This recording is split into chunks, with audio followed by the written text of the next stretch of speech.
Okay guys, kita dalam perjalanan menuju ke Masjid Quba. Apa tu? Welcome. Okay, peristiwa penghijrahan Nabi bermula Nabi mendapat perintah untuk berhijrah pada 27 Safar. Okay, dan pada waktu itu Nabi bersama dengan Abu Bakar As-Siddiq memulakan perjalanan, dan dalam perjalanan itu Nabi singgah di Gua Thur seperti yang Imam cerita tadi. Selama berapa hari, tak silap saya 3 hari kot, 3 malam berada di Gua Thur. Nabi berada di situ, dan kedudukan Gua Thur itu adalah berada, Madinah ini di utara Mekah tau, tapi Gua Thur ini berada di bahagian selatan Mekah. Tujuannya adalah untuk mengelirukan pihak Quraisy, kerana pada sebelum 27 Safar itu, pihak Quraisy, pembesar-pembesar Quraisy sudah bermusyarat di Darul Nadwah, iaitu tempat untuk bermusyarat pihak-pihak pembesar Mekah ini, dan mereka membuat keputusan untuk menangkap Muhammad sama ada hidup ataupun mati. Lantaran itu Allah perintahkan Nabi berhijrah pada 27 tu. Bergeraklah Nabi dan Abu Bakar ke Gua Thur. Dan sepanjang Nabi dan Abu Bakar berada di Gua Thur, Asma binti Abu Bakar, iaitu anak kepada Abu Bakar lah yang menghantar makanan, di samping anak Abu Bakar seorang lagi, iaitu Abdullah bin Abu Bakar, yang juga mengirimkan berita apa yang berlaku, khabar daripada Mekah, menyampaikan khabar. Okey. Selepas itu Nabi dan Abu Bakar meneruskan perjalanan. Di dalam perjalanan itu Nabi terserempak dengan Surakah bin Malik, yang mana sebelum itu telah dimaklumkan sesiapa yang dapat menangkap Muhammad, hidup atau mati, dia akan diberi ganjaran 100 ekor unta ke kuda, unta tak silap lah. Okay. So Surakah jumpa, tetapi ditakdirkan waktu Surakah nak pergi menangkap Muhammad itu, dia terjelupuk, jatuh, bangun, nak kejar lagi, terjelupuk lagi. Tak silap saya sebanyak 3 kali. Ini memberi tanda bila jadi macam tu, orang-orang Arab Quraisy ni, dia kata ini bukan satu petanda yang baik. Jadi Surakah pun berjumpa dengan Nabi. Nabi berkata, Surakah belum Islam lagi waktu tu. Surakah Islam pada tahun ke-8 Hijrah, setelah berlakunya Fathul Mekah. Jadi Surakah dan Nabi membuat satu declaration, membuat satu perjanjian, engkau senyapkan perkara ini, lepaskan berlalu, dan Nabi janji kepada Surakah, aku akan hadiahkan kau gelang emas daripada Parsi, tak silap saya. Okey. Jadi kesimpulannya, berlalu peristiwa itu dan meneruskan perjalanan sehinggalah sampai ke Quba ini. Okey. Dan di Quba ini Nabi bermalam, dan ada yang sambutlah di Quba ini. Saya lupa nama dia, minta maaf. Dan dia bermalam di sini sebelum Nabi meneruskan perjalanan sehingga hari Jumaat dan masuk ke Nabawi. Di Nabawi itu pula Nabi bersama dengan untanya yang bernama Qaswah.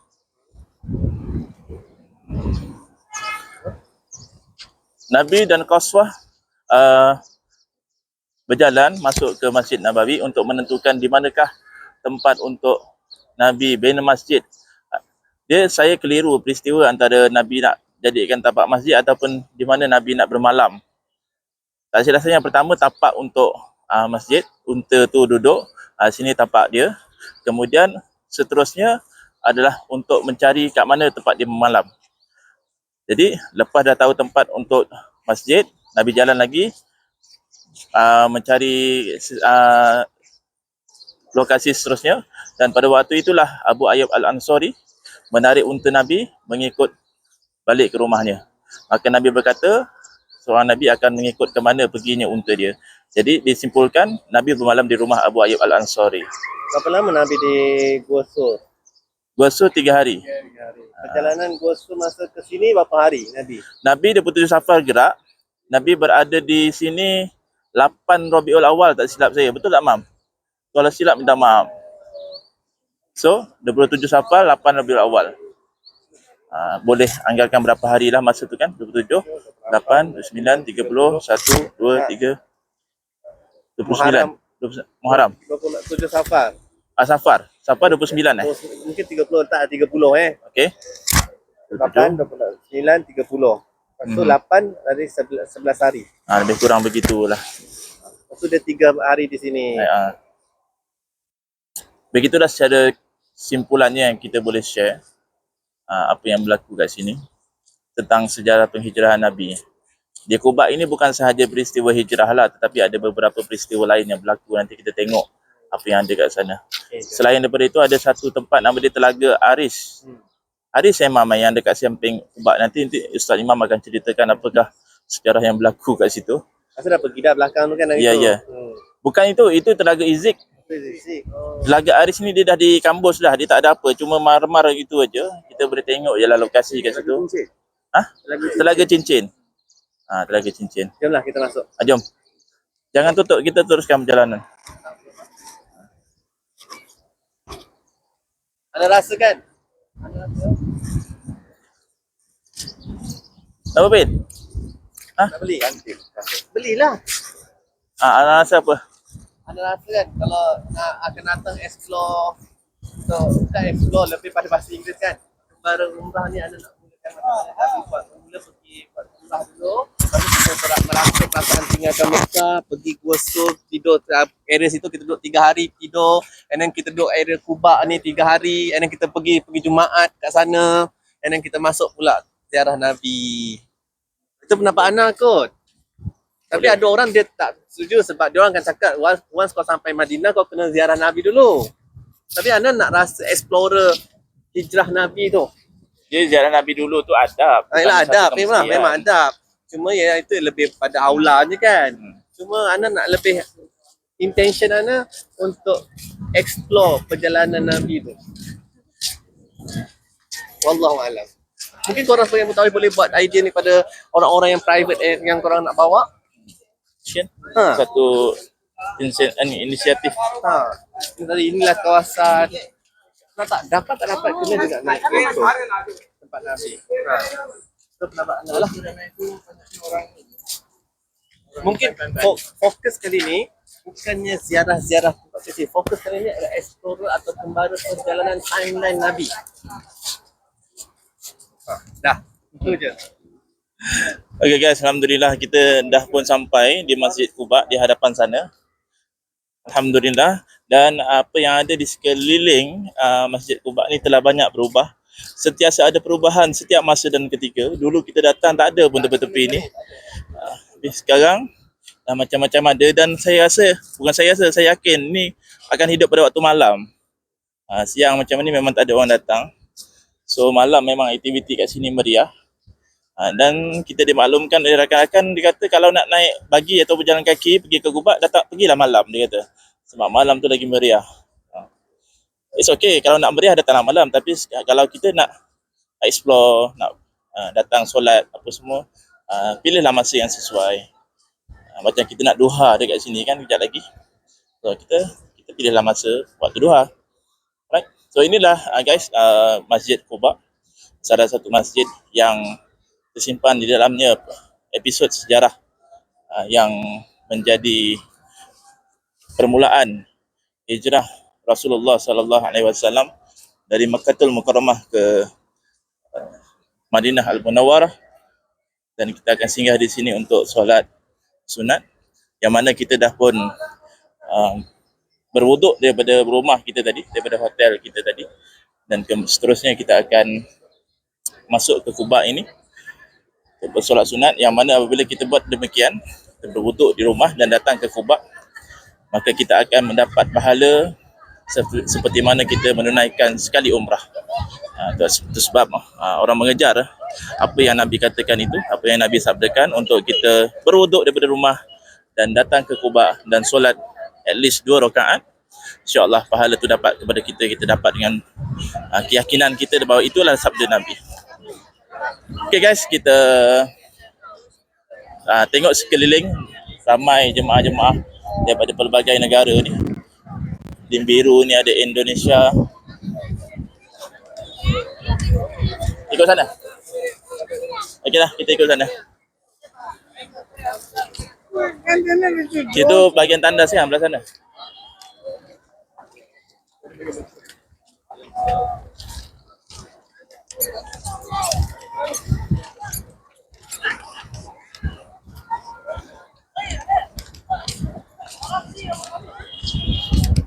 Kita rasa dah boleh panggil tuan mutawif tu bagi tahu kita dah sampai Kubah.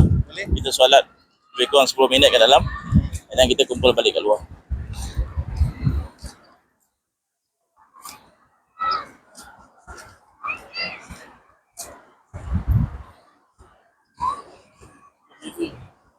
Apa dia? Lagi Zik dah tak payah seberang jalan dah sekarang. Oh.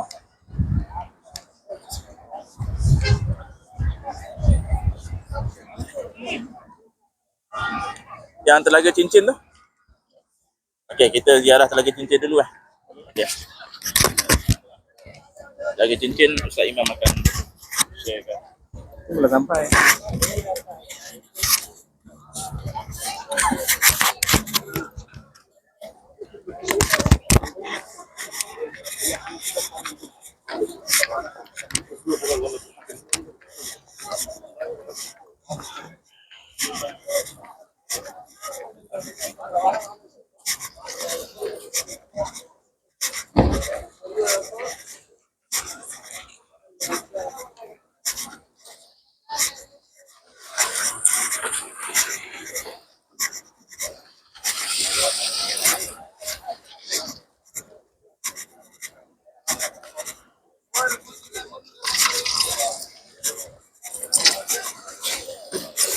Mana tu bau kubu ramai tu?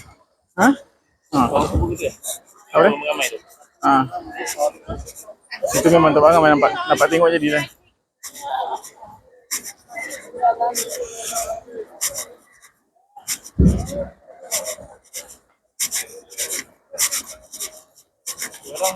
Jarang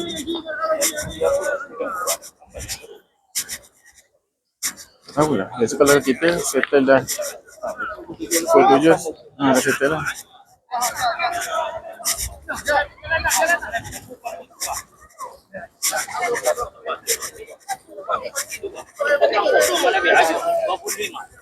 Bawa pokok.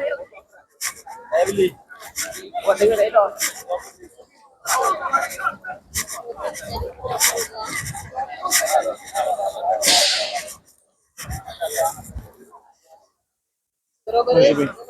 Ya, Assalamualaikum sahabat-sahabat sekalian. Sekadar perkongsian apa yang ilmu yang saya ada tentang kisah telaga inilah. Sewaktu Nabi berhijrah daripada Mekah ke Madinah dan Nabi singgah di Quba dan mendirikan Masjid Quba. Dan pada masa dahulu, keliling Masjid Quba ni adalah ladang kurma. Di tengah-tengah ladang kurma tu ada satu telaga yang disebut Bihrul Khitam, tak silap. Telaga cincin dipanggil. Kenapa telaga cincin? Sewaktu Rasulullah berada di Quba, Rasulullah suka menyendiri di sini. Dia akan menyendiri di sini dengan, biasanya Rasulullah akan duduk kat perigi tu, duduk dan kaki ke dalam perigi. Masa kita boleh bayangkan lah. Lepas tu, dan selalu Nabi Muhammad akan duduk kat sini waktu yang ada, pada tu ada 4 orang. Termasuk Nabi, yang pertamanya Abu Bakar, Umar dengan Uthman. Jadi, kat sini tempat Nabi Muhammad berbincang, tempat Nabi Muhammad berehat. Jadi kenapa telaga cincin tersebut adalah disebabkan sewaktu Nabi Muhammad ada, setelah Nabi Muhammad wafat, cincin Nabi itu diberikan kepada Abu Bakar. Setelah Abu Bakar wafat, diberikan kepada Umar. Dan seterusnya, setelah Umar diberikan kepada Uthman. Jadi waktu Uthman semua dah wafat, Uthman datang ke telaga ni dan sambil bermain cincin tu, dan terusnya terjatuh. Cincin tu terjatuh ke dalam perigi ni lah. Jadi di situ Uthman mengarahkan orang-orangnya mencari cincin tu selama 3 hari 3 malam. Dan Nabi tak jumpa dan sampai sekarang.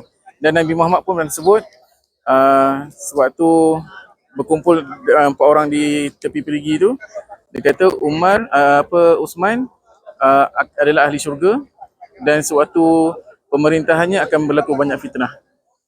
Jadi dan tanda cincin tu jatuh juga menandakan berakhirnya kerajaan Uthmaniyah.